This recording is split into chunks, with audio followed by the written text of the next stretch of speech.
Hello ladies and gentlemen, welcome back to the channel. Orc Chris here with you today with deck tech for a Temur Beatdown deck.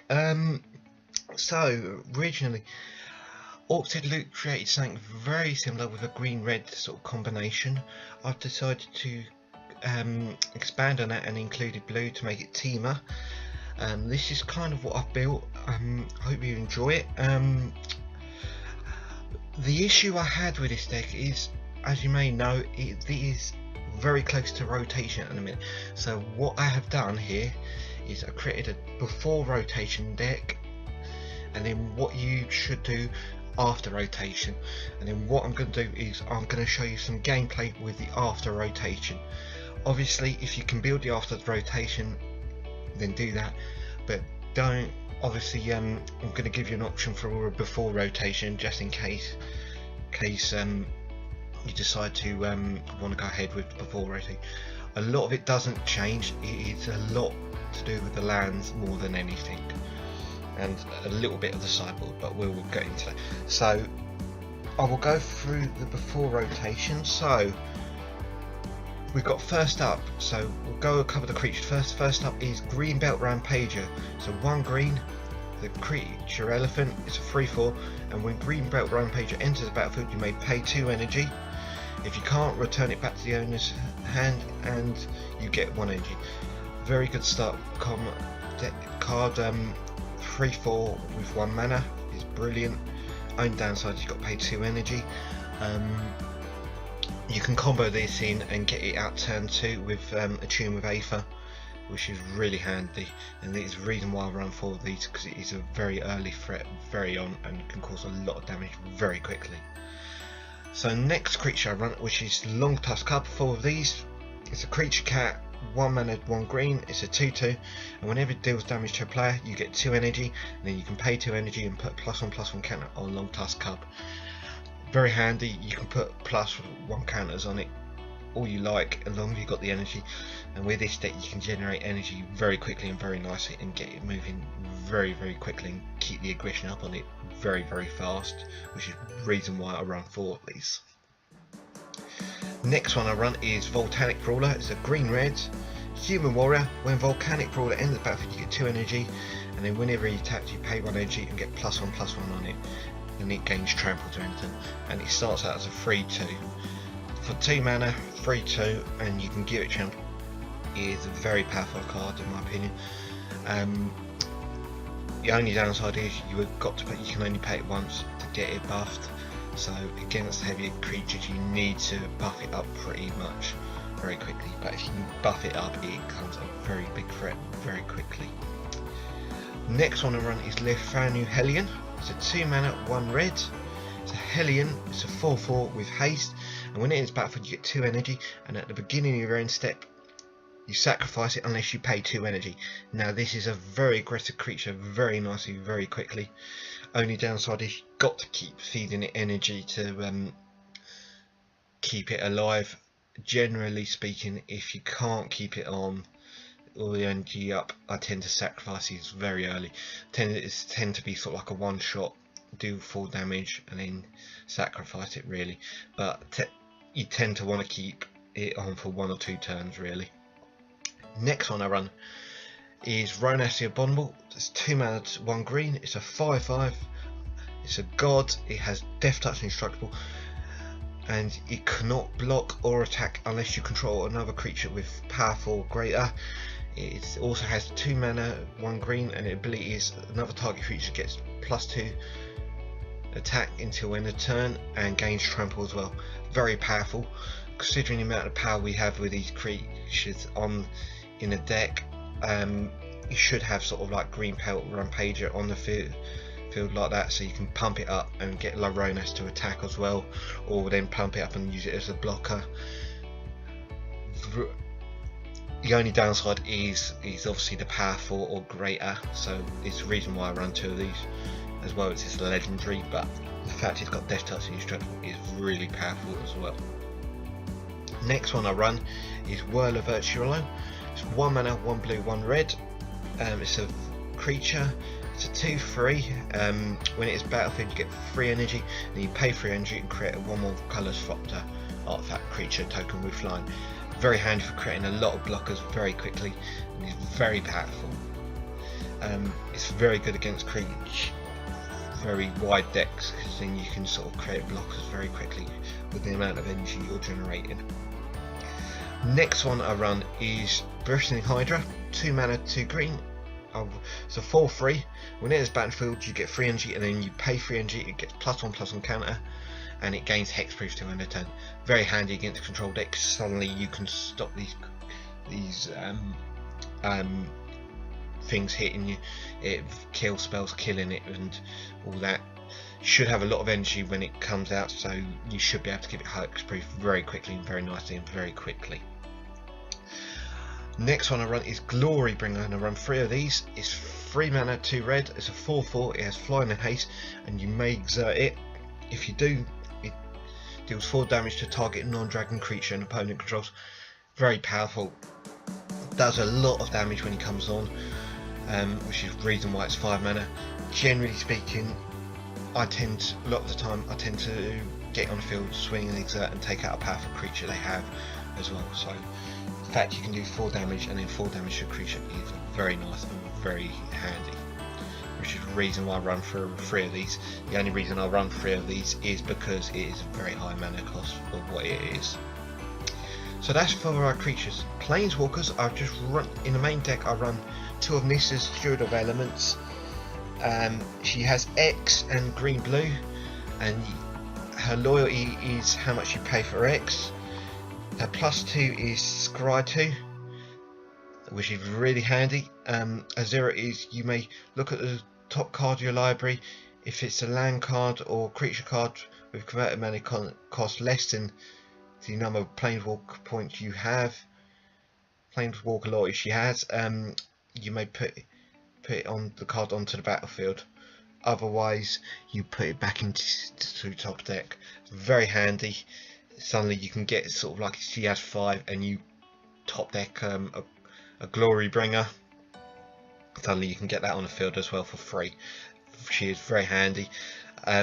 Generally, if you get the -6 off, you get to untap 2 target creature lands you control. They become 5/5 element creatures with flying and haste until end of turn. They're still lands. Suddenly you can swing with 10/10 flying, very nasty, very quickly. So that's Planeswalker's run. I run 2 of that. Spells, I run 4 of Tomb of Aphid. Search your library for a basic land card, reveal it, put it in your hand, then shuffle your library, get 2 energy. Good for getting any lands you need, thinning your deck out, getting it in your hand, and then also you get 2 energy as well. I run 3 Blossoming Defense. Target creature you control gets +2/+2 and hexproof to end of turn. Good for stopping those kill spells very quickly. And I run 3 of Harness Lightning, which is 1 mana, 1 red. Choose target creature, you get 3 energy, and then you may pay any amount of energy. Harness Lightning deals that much damage to that target creature. Good for removal creatures. You should have a lot of energy with it, or alternatively you could target your own creatures and use that as an energy generator as well. Right, land wise, I run 4 Aether Hubs, 2 Botanical Sanctums, which is very good just getting the blue mana, 3 Cinder Glades, and good for generating red or green, 3 Forests, 3 Game Trails, very handy for getting a red-green untapped, 1 Island, because you don't use a lot of islands in this deck, 2 Mountains, and then 2 Spire Buff Canals, again just to generate a little bit more blue. So that is it for the main deck. Sideboard, I run an extra Blossoming Defense in sideboard, same with Harness Lightning. I run 2 Aether Seer Harvester, which is 3 mana, it's flying, 3/5. When it enters battlefield you get 2 energy, and you may pay 1, and it gains lifelink to end of turn, and it has a crew 1, again very powerful blocker, and also you can use it to gain energy very quickly and very nicely. I tend to use this against small creature decks as well, just to get that little life where they're draining you very quickly. And then I run 2 Chandra Torch of Defiance, which is, as you can see, I've put the wrong one. Her +1 ability is, look at the top card here, you may play it, otherwise you do 2 damage to target opponent. Other +1 is 2 red mana.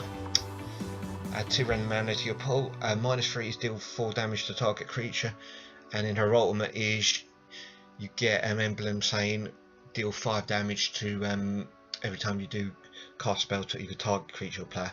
Very handy, good against control decks. I run 2 manga horns, 2 mana, 1 green.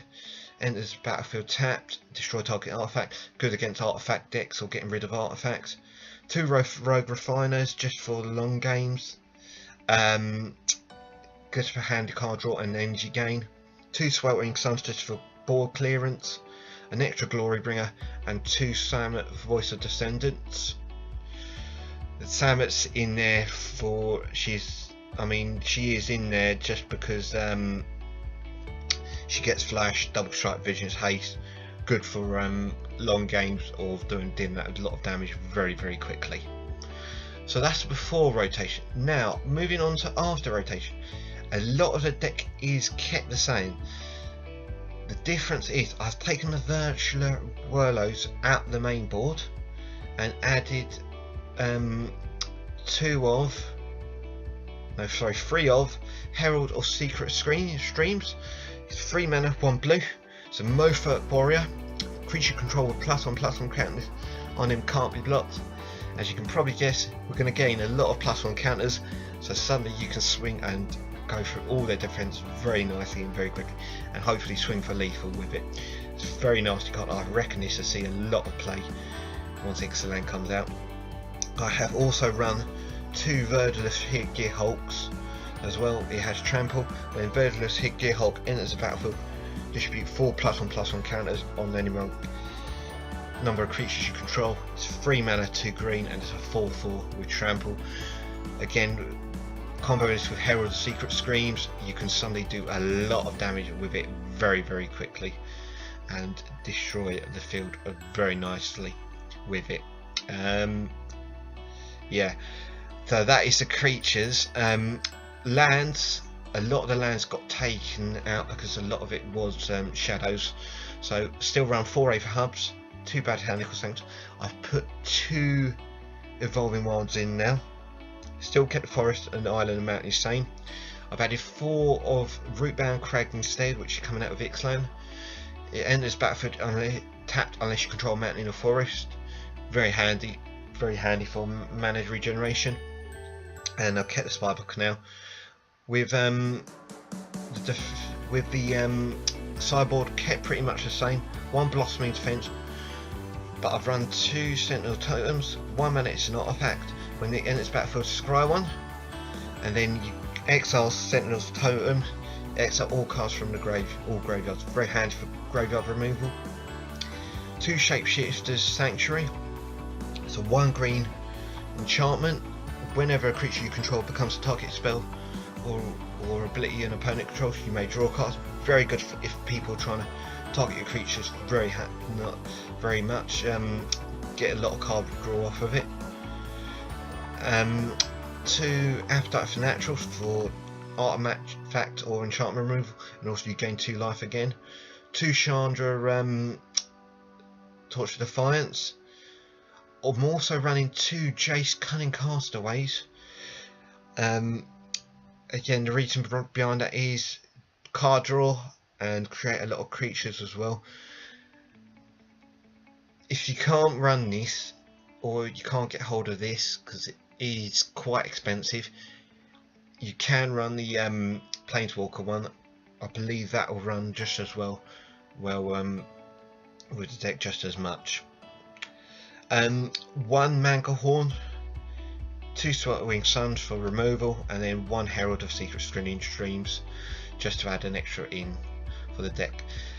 So that's the decks. I am going to do some deck video footage of this, as I said previously.